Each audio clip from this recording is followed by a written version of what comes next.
ಮಾಡ್ತಕ್ಕಂಥದ್ದು. ಅದು ಸಹ ಏನಪ್ಪ ಅಂತಂದ್ರೆ ಎಲ್ಲಿ ಒಣ ಹವೆ ಇರುತ್ತೆ ಅಥವಾ ಉಷ್ಣತೆ ಜಾಸ್ತಿ ಇರುತ್ತೆ ಅಂತ ಟೈಮಲ್ಲಿ ಈ ಒಂದು ಹಾವಳಿ ಜಾಸ್ತಿ ಇರುತ್ತೆ. ಇದಕ್ಕೆ BHC ಅಂತ ಕರಿತೀವಿ, ಕಪ್ಪು ತಲೆ ಕಂಬಳಿ ಹುಳ ಅಂತ ಕರಿತೀವಿ, ಬ್ಲ್ಯಾಕ್ ಹೆಡೆಡ್ ಕ್ಯಾಟರ್ಪಿಲ್ಲರ್ ಅಂತ ಕರಿತೀವಿ.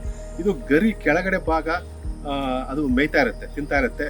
ಅಲ್ಲಿ ಎಲ್ಲ ತಿಂದು ಏನಾಗುತ್ತೆ ಅಂದ್ರೆ ಒಳಕ್ಕೆ ಅದೆಲ್ಲ ತಿಂದ್ಬಿಟ್ಟು ಎಲ್ಲ ಒಂಥರ ಗರಿ ನಮಗೆ ಸುಟ್ಟಂಗಾಗುತ್ತೆ, ಒಂಥರ ಎಲ್ಲ ಒಣಗೋಗ್ಬಿಟ್ಟು ಸುಟ್ಟಂಗಾಗುತ್ತೆ. ಕೆಳಗಿನ ಗರಿಗಳೆಲ್ಲ ಸಾಕಷ್ಟು ಏನಪ್ಪ ಅಂತಂದ್ರೆ ಇದಕ್ಕೆ ಈ ಒಂದು ಹಾವಳಿಗೆ ತುತ್ತಾಗ್ತಕ್ಕಂಥದ್ದು ನಾವು ನೋಡ್ತೀವಿ. ಹಾಗೆ ಇದರಿಂದ ಏನಾಗುತ್ತೆ ಅಂದ್ರೆ ಉತ್ಪಾದನೆ ಸಹ ನಮಗೆ ಕಮ್ಮಿ ಆಗೋದು ಕಂಡು ಬರ್ತಾ ಇದೆ.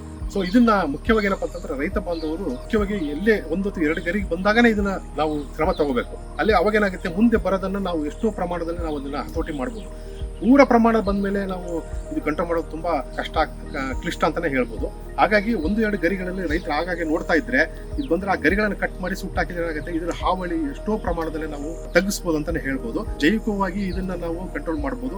ಆಗ್ಲೇ ಹೇಳ್ದಂಗೆ ನಮ್ಮಲ್ಲಿ ತಯಾರಾಗ್ತಕ್ಕಂಥ ಬೇವಿನ ಸೋಪು ಅಥವಾ ಹೊಂಗೆ ಸೋಪನ್ನ 7 ಗ್ರಾಮ್ ಒಂದು ಪ್ರತಿ ಲೀಟರ್ ನೀರಿಗೆ ನಾವು ಮುಂಚಿತವಾಗಿ ಸಿಂಪಡಣೆ ಮಾಡಿದ್ರೆ, ಗರಿ ಕೆಳಗಡೆ ನಾವು ಕೊಯ್ಯಂಗೆ ಸಿಂಪಡಣೆ ಮಾಡಿದ್ರೆ ಈ ಒಂದು ಮೊಟ್ಟೆ ಇಡ್ತಕ್ಕಂಥದ್ದು ಅಥವಾ ಅಲ್ಲಿ ಇರ್ತಕ್ಕಂಥ ಏನು ಕಂಬಳಿ ಹುಳವನ್ನ ನಾವು ಹತೋಟಿ ಮಾಡ್ತಕ್ಕಂಥದ್ದು ನೋಡ್ತೀವಿ. ಅದ್ರ ಜೊತೆಗೆ ಏನಪ್ಪಾ ಅಂತಂದ್ರೆ ಪ್ಯಾರಾಸೈಟ್ಸ್ ನಮ್ಗೆ ಏನ್ ಬರುತ್ತೆ, ಅದು ಗೋನಿಜಿಯಸ್ ಹೆಪಟೈಟಿಸ್ ಅಂತ ಒಂದು ಬರುತ್ತೆ. ಅದನ್ನ ಒಂದು ಜೀವಿಯನ್ನ ನಾವು 21 ಗಿಡಕ್ಕೆ ನಾವು ಇಡಬೇಕಾಗುತ್ತೆ.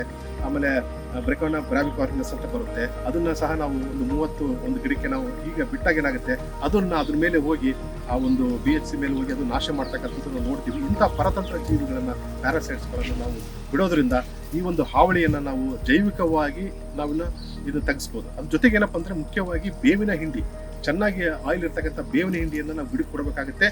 ಜೊತೆಗೆ ಗಿಡಕ್ಕೆ ಶಕ್ತಿ ಕೊಡ್ಬೇಕಂತಂದ್ರೆ ನಾವು ಯಾವತ್ತಿಗೂ ರೈತ ಬಂದವರು ಮರ್ತ್ಬಿಟ್ಟಿದೀವಿ. ಏನಪ್ಪಾ ಅಂದ್ರೆ ಬರೀ ಸಗಣಿ ಗೊಬ್ಬರ ಅಥವಾ ಕುರಿ ಗೊಬ್ಬರ ಅಷ್ಟೇ ನಾವು ಕೊಡ್ತಕ್ಕಂಥದ್ದೇ ಸಾಲದು. ಅದ್ರ ಜೊತೆಗೆ ಪೊಟ್ಯಾಶ್ ಅಂಶ ಇರ್ತಕ್ಕಂಥ ಹೆಚ್ಚು ಸತ್ವ ಇರ್ತಕ್ಕಂಥ ಗೊಬ್ಬರವನ್ನು ನಾವು ಕೊಡಬೇಕಾಗುತ್ತೆ. ಎಷ್ಟು ಪ್ರಮಾಣದಲ್ಲಿ ನಾವು ಪೊಟ್ಯಾಶನ್ನ ಕೊಡ್ತೀವಿ ಅಥವಾ ಲಘು ಪೋಷಕಾಂಶ ಮಿಶ್ರಣವನ್ನು ನಾವು ತೆಂಗಿನ ಗಿಡಕ್ಕೆ ಬರಕೊಡ್ತೀವಿ, ಅಷ್ಟು ಪುನಶ್ಚೇತನ ಆಗುತ್ತೆ, ಅಷ್ಟು ನಿಮಗೆ ಗಿಡಕ್ಕೆ ತಾಕತ್ ಬರುತ್ತೆ, ತಡ್ಕಣ ಶಕ್ತಿ ಬರುತ್ತೆ. ಈ ಒಂದು ಹಾವಳಿಯನ್ನು ನಾವು ಹಂತವಾಗಿ ನಾವು ತಡಿಬೋದು ಅಂತಾನೆ ಹೇಳ್ಬೋದು.